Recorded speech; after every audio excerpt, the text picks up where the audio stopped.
جی صاحب۔ بسم اللہ الرحمن الرحیم۔ نبی مکرم صلی اللہ تعالیٰ علیہ وآلہ وسلم کی ذات مقدسہ ہم سب لوگوں کے لیے نمونہ عمل ہے، اور آقا کریم علیہ الصلوۃ والسلام کی تعلیمات کے اوپر عمل پیرا ہونے ہی میں مسلمانوں کی فلاح و بقا اور کامیابی ہے۔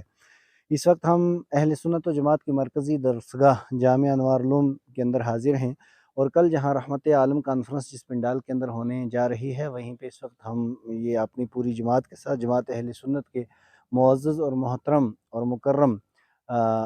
ممبران کے ساتھ اور کارکنان اور قائدین کے ساتھ یہاں پہ حاضر ہیں۔ تو ہمارا پیغام دینے کا واحد مقصد یہ ہے کہ کل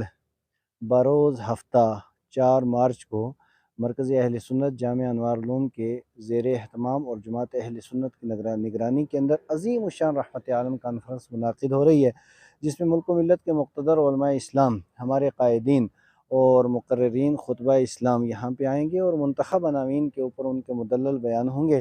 جس میں علم کی اہمیت کیا ہے اور اس کی ضرورت کیا ہے، مدارس اسلامیہ کے سنہری کارنامے کیا ہیں، آج کے دور میں مدارس کی اہمیت کیا ہے، نبی مکرم صلی اللہ تعالیٰ علیہ وآلہ وسلم کی حیات مبارکہ کے مختلف پہلو جو ساری انسانیت کے لیے رہنما اصول جن کے اندر موجود ہیں، وہ سب کچھ بیان ہوگا اور کتاب و سنت کی روشنی میں۔ تو میری گزارش رہے گی کہ کل کا دن آپ حضرات کے لیے بڑا ایک گولڈن چانس اس کو کہہ لیجئے، ایک سنہری وقت اس کو کہہ لیجئے، اور اس وقت آپ نے جتنے کام ہیں، یعنی جتنے کام ہیں اس سے بڑا کر رحمت عالم